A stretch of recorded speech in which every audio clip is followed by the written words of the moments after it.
Okay बच्चों, now question number 4 करते हैं। तो जिन बच्चों भाई जो भी बच्चे हिंदी मीडियम के हैं, जितने भी बच्चे हिंदी मीडियम के स्टूडेंट्स हैं, आप एनसीईआरटी की बुक जरूर लेकर बैठा करें, क्योंकि मैं यहाँ जितने भी क्वेश्चन लिखता हूँ इंग्लिश में लिखता हूँ। तो हो सकता है आपको प्रॉब्लम हो, तो आप पहले हिंदी में अपने क्वेश्चंस को पढ़ लें, आफ्टर दैट ये क्वेश्चंस देखें। अगर आप लोगों ने क्वेश्चन पढ़ लिया, आफ्टर दैट अगर आप ये वीडियो देखते हैं तो आपको सारे कॉन्सेप्ट, आपके जितने भी कॉन्सेप्ट हो सारे क्लियर होंगे। बट अगर आप बिना क्वेश्चन पढ़े अगर आप ये देखते हैं तो हो सकते हैं कुछ प्रॉब्लम आए। तो आप जरूर पहले क्वेश्चन पढ़े, उसके बाद ये वीडियो देखें, ठीक है। नाउ क्वेश्चन नंबर 4 समझते हैं कि क्या है। The sum of the reciprocal of Rahman's age is 3 years ago and 5 years from now. तो देखो 1 by 1 समझते हैं एक्चुअली है क्या। रहमान है, उसकी age I don't know what is the age, तो लेट से पहले एज मान लेते हैं। Let the present age of Rahman, age of Rahman, ठीक है। रहमान की प्रेजेंट एज मान लेते हैं हम, लेट से x years, ठीक है। अब सवाल में इन्होंने क्या लिखा है, 3 साल पहले की एज। अगर अभी रहमान 20 years का है तो 3 साल पहले कितना होगा, 3 कम 17 years। तो अगर मुझे 3 साल पहले का निकालना है तो क्या लिखेंगे, 3 years ago, 3 वर्ष पूर्व, है ना, 3 साल पहले। एज ऑफ रहमान और रहमान्स एज ना, तो 3 साल पहले कितनी होगी, 3 कम, ऑफ कोर्स 3 कम होगी। हिंदी में कैसे लिखेंगे इसको, 3 वर्ष पूर्व रहमान की आयु, है ना। और ये क्या है, माना रहमान की वर्तमान आयु, है ना।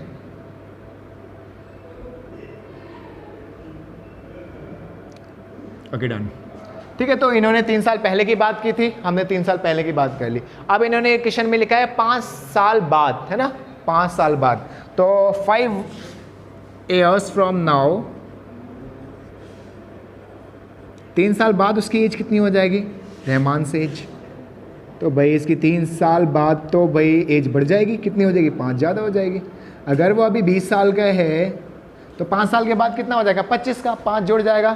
तो 5 वर्ष पश्चात, 5 साल के बाद रहमान की आयु, है ना, रहमान की आयु कितनी हो जाएगी, इतनी हो जाएगी। नाउ अकॉर्डिंग टू क्वेश्चन, सवाल में क्या लिखा हुआ है, सवाल में लिखा हुआ है प्रश्नानुसार, क्वेश्चन में लिखा हुआ है कि रेसिप्रोकल, देखो रेसिप्रोकल का मतलब समझो, x का रेसिप्रोकल क्या होता है, 1/x, 5 का 1/5, है ना। रेसिप्रोकल को हिंदी में व्युत्क्रम बोलते हैं। तो व्युत्क्रम का क्या मतलब है, x का व्युत्क्रम 1/x, 5 का 1/5। अगर मैं बोलूँ x + 3 का, तो भाई 1/x - 3, है ना। तो जिसका भी रेसिप्रोकल हम बोलेंगे उसको उल्टा कर दो, उसको नीचे भेज दो 1 ऊपर, ठीक है। ये रेसिप्रोकल का मतलब। तो अकॉर्डिंग टू क्वेश्चन क्या लिखा हुआ है, 3 साल पहले जितनी एज है उसकी, यानी इतनी, इसका रेसिप्रोकल करना है, तो इस एज का रेसिप्रोकल। और क्या लिखा है, 5 years फ्रॉम नाउ, 5 साल बाद जितनी उसकी एज होगी उसका रेसिप्रोकल। तो ये रहा भाई 5 साल बाद की एज का। और उसके बाद क्या लिखा हुआ है, द सम, सम का मतलब ऐड करना है। दोबारा क्वेश्चन समझते हैं। The sum of the reciprocal of the Rahman's age, तो उनकी एज का रेसिप्रोकल, कौन सी एज का, 3 साल पहले वाले का और 5 साल के बाद वाले का। तो 3 साल पहले वाले एज का रेसिप्रोकल ये है, 5 साल के बाद वाले एज का रेसिप्रोकल ये है, और उनका सम ये किसके बराबर है, 1/3। दिस इज योर क्वेश्चन, ठीक है। अगर आपने इतना कर लिया तो बस आप क्वेश्चन को सिंप्लीफाई करना है, जैसे हमने क्वेश्चन नंबर 3 के सेकंड पार्ट में किया था। मैंने आपको ऑलरेडी ये समझा दिया था, इसलिए कहा था ये इंपॉर्टेंट पार्ट, ठीक है। तो देखो क्या है, ठीक है। तो एक्चुअली क्या करना है, इन दोनों का पहले एलसीएम लेना है। तो इन दोनों का एलसीएम कितना आएगा, x - 3, x + 5, ये एलसीएम। इसको इससे कैंसिल करेंगे, क्या आएगा, x + 5 ऊपर, बीच में प्लस है, x + 5 से x + 5 कैंसिल, क्या बचेगा, x - 3, ये बचा, = 1/3। तो ये कितना आया, x + 5, देखो x + x 2x, 5 में से 3 गए 2, और ये इसको पहले x को दोनों के साथ मल्टीप्लाई करेंगे। तो अगर x को x के साथ करेंगे तो x², x को 5 के साथ करेंगे तो 5x, इसको इसके साथ करेंगे तो -3x, और इसको इसके साथ करेंगे तो -15 बराबर 1/3, ठीक है। ओके, नाउ इसको थोड़ा और सिंप्लीफाई करते हैं। 2x + 2 upon, this is your x², 5x - 3x + 2x -15 equals to 1/3। Now cross multiply, why? Because एक फ्रैक्शन इक्वल के इस साइड, एक फ्रैक्शन इक्वल के इस साइड है, तो जब भी ऐसा कोई आए कि एक फ्रैक्शन इधर एक इधर, क्रॉस मल्टीप्लाई, ठीक है, क्रॉस मल्टीप्लाई, इसको इधर भेजेंगे, इसको इधर, तो 3 को इधर भेजेंगे तो 6x + 6, ये 3 इसके साथ भी मल्टीप्लाई होगा, इसके साथ भी होगा, और ये पूरा 1 के साथ मल्टीप्लाई, तो भाई 1 के साथ कुछ भी मल्टीप्लाई हो वही आता है, ठीक है। अब सबको इधर भेजेंगे तो इधर 0, तो देखो x² प्लस 2x - 15 तो पहले से ही है, ये इधर जाएगा -6x, ये इधर जाएगा -6, तो 0 = x² -4x -21। अब 0 चाहे इधर हो चाहे इधर हो कोई फ़र्क नहीं पड़ता, इसलिए मैं 0 को उधर लिख देता हूँ, है ना। अब देखो इस चीज़ को, एक चीज़ और समझो कि हर क्वेश्चन में हम इधर वाले टर्म को इधर भेजते थे, बट इस वाले क्वेश्चन में मैंने इक्वल के इधर भेजा। Why? What is the reason? अगर x² वाला आपका प्लस में है तो चाहे वो इधर हो चाहे इधर हो, x² वाला फिर मूव नहीं करता, x² वाला फिलहाल यहाँ पे है और ये प्लस में है, ये मूव नहीं करेगा। अगर x² के साथ माइनस का साइन होता तो हम इधर ले जा सकते थे, अभी नहीं ले जाएंगे, अभी हम इसको इधर ले जाएंगे, ठीक है। इस चीज़ को समझो, तो दिस इज योर इक्वेशन, ये आपकी इक्वेशन। अब d निकालो, b² - 4ac, तो भाई a क्या होता है जो x² के साथ होता है, तो यहाँ पे लिख देता हूँ मैं, a की वैल्यू 1, b की वैल्यू, चलो यहाँ लिख देता हूँ पहले, a की वैल्यू है 1, b की वैल्यू है -4 और c की वैल्यू है -21। तो हमारी x की वैल्यू कितनी, d कितना आ जाएगा, b² - 4ac, तो b की वैल्यू कितनी, -4 का स्क्वायर, -4 × a 1 × c -21, कितना आ गया 16 माइनस प्लस 21 चौक 84, ये आ गया आपका 100। दिस इज योर d की वैल्यू 100 आ गई। अब x का फॉर्मूला लगाते हैं, तो x का फॉर्मूला है क्या हमारा, x = -b + -√d/2a, ठीक है। तो x = -b कितना है भाई, b है हमारा -4 प्लस -√d, तो √100/2 × 1, सो x will be +4 plus minus, देखो 100 का रूट 10/2, तो एक बार प्लस करेंगे एक बार माइनस करेंगे, तो प्लस करेंगे तो कितना आ जाएगा 4 + 10/2, और माइनस करेंगे तो कितना आ जाएगा 4 - 10/2, तो x = 14/2 दैट इज 7, एंड अगर यहाँ से x की वैल्यू निकालेंगे तो -6/2 दैट इज -3। अब किसी की एज भाई माइनस में तो नहीं हो सकती ना, तो एज किसी की भी माइनस में नहीं हो सकती, इसलिए जो हमारी रहमान की एज होगी वो कितनी होगी, 7 ईयर्स। तो रहमान की आयु कितनी आ गई, रहमान की आयु 7 वर्ष, ये आपका आंसर है, हमें यही निकालना था। That's all your question number question number 4। Now question number 5 करते हैं, ठीक है। अगर आप क्वेश्चन नंबर 5 करते हैं, अब देखो क्वेश्चन नंबर 5 क्या है। In a class test the sum of Shefali's marks in mathematics and English is 30। तो सेफाली है, इसको 2 सब्जेक्ट्स में मार्क्स आए हैं, मैथमेटिक्स और इंग्लिश। अगर उन दोनों को ऐड करते हैं तो 30 आता है। नाउ समझते हैं एक्चुअली है क्या। देखो अब 2 सब्जेक्ट में उसके मार्क्स आए, एक मैथ्स में आए और एक इंग्लिश में आए। तो let the marks in mathematics,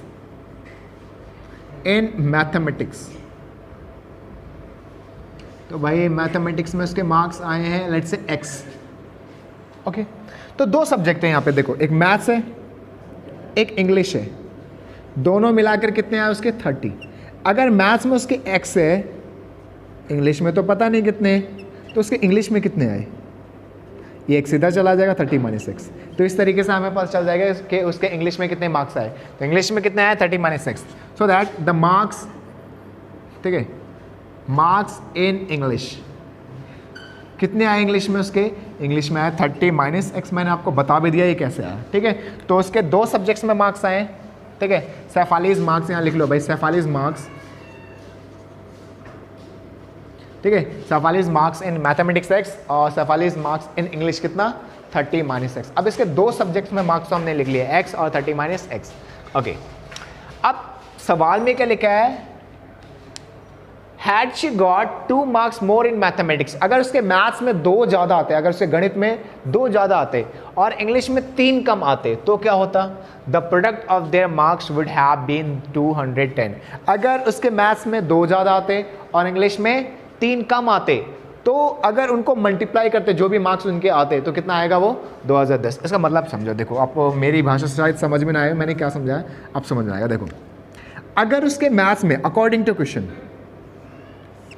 प्रश्नानुसार, अगर उसके मैथ्स में कितने x, अगर उसके मैथ्स में 2 ज़्यादा आए होते, यानी +2 कर दो, मान लो मैथ्स में उसके 10 आए, 2 और आते यानी 12 और आते, 12 हो जाते, तो भाई अगर पहले उसके एक्स आए, 2 और आए होते हैं तो एक्स प्लस 2, और इंग्लिश में 3 कम आए होते, 3 कम, तो अभी इंग्लिश में कितने, इतने 30 माइनस एक्स। अब इसमें भी 3 और कम आए होते तो -3, ठीक है, ज़्यादा आए होते मतलब +2, ज़्यादा 2 ज़्यादा, कम आए होते 3 कम, ठीक है। तो ये मैथ्स के मार्क्स है उसके, ये मैथ्स के हैं और ये इंग्लिश के।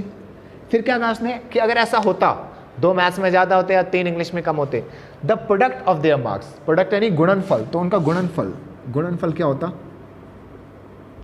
तब उनका गुणनफल कितना आता, 210। गुणनफल मतलब मल्टीप्लीकेशन, मल्टीप्लाई करके, यानी 2 ज़्यादा आया होता मैथ्स में, 3 कम आया होता इंग्लिश में, और तब इनको मल्टीप्लाई करते, ठीक है, मल्टीप्लाई तो कर रहे हैं, तो इनको मल्टीप्लाई करके कितना आता, 210। ब्रैकेट का मतलब ऐसे भी मल्टीप्लाई होता है, ठीक है। तो वही जो चीज़ इन्होंने क्वेश्चन में लिखा है मैंने वो कर दिया, मैथ्स में 2 ज़्यादा 2 जोड़ दिया, इंग्लिश में 3 कम 3 कम कर दिया, बराबर 210, दोनों को मल्टीप्लाई कर रहे हैं हम। देखो उसको थोड़ा सा सॉल्व करते हैं। एक्स प्लस 2 कितना आएगा भाई, 30 में से 3 गए, 27 माइनस एक्स, तो ये आएगा।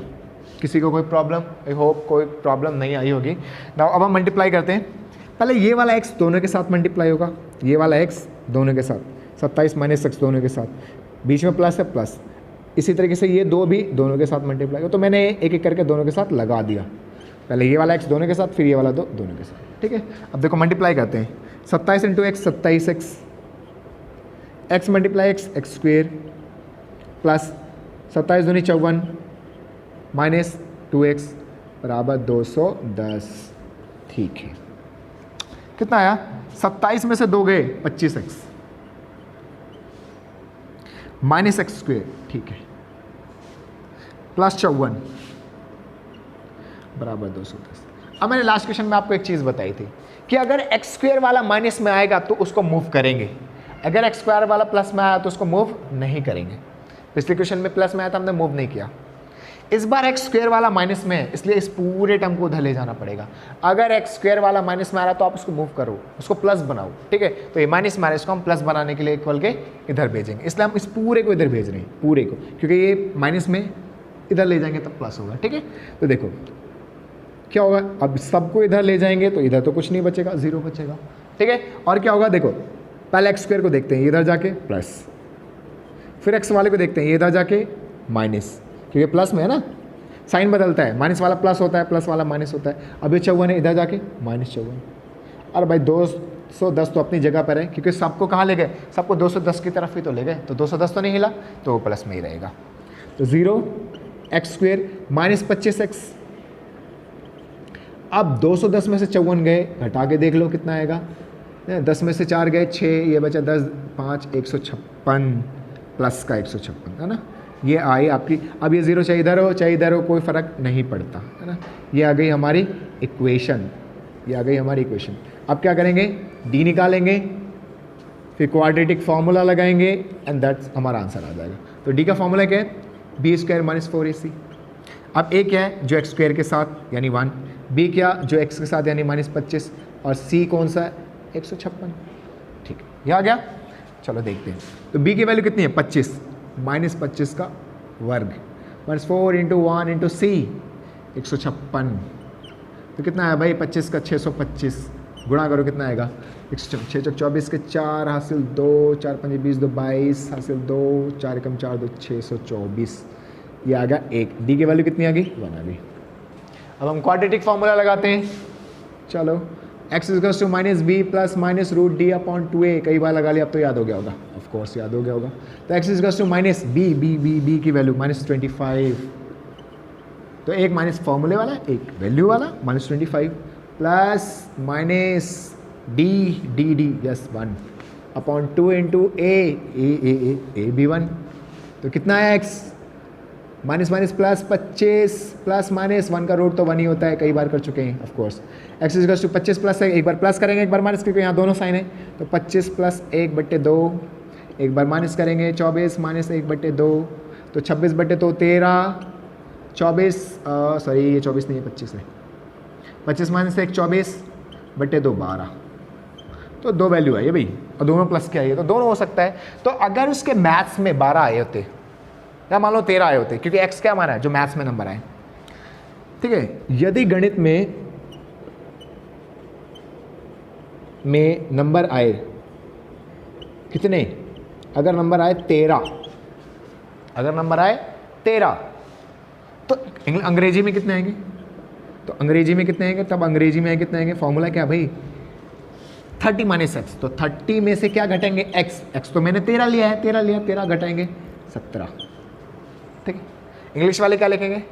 If marks got in mathematics, if marks GOT got, marks got in mathematics, अगर उसके मैथ्स में मार्क्स आते 13, then the marks in English कितने? 30 में से 13 घटाएंगे 17, 17। ठीक है, अगर, क्योंकि दो आंसर है, एक बार 13 लेंगे, एक बार 12 भी लेंगे। अगर उसके मैथ्स में आते 12, अगर हम 12 लेंगे, देखो ये भी आंसर है, एक और आंसर है, यदि गणित में, ये फिर से लिखेंगे, यदि गणित में नंबर आए कितने? 12, तो अंग्रेजी में कितने होंगे? तब अंग्रेजी में कितने होंगे? तब अंग्रेजी में होगा भाई कितने कितने कितने, 30 में से 12 घटा दो, कितने? 18। तो दोनों आंसर है, दोनों आंसर है। इंग्लिश मीडियम वाले के लिखेंगे if marks got in mathematics 13, then the marks in English 30 minus 13, 17। If marks got in mathematics 12, then marks in English 30 minus 12, that is 18। ये दोनों आंसर है हमारे, ये वाला भी आंसर है, ये भी आंसर। आप एनसीईआरटी के बैक साइज में चेक करो, आपका आंसर मिल जाएगा। That's your question number 5। Now question number 6 का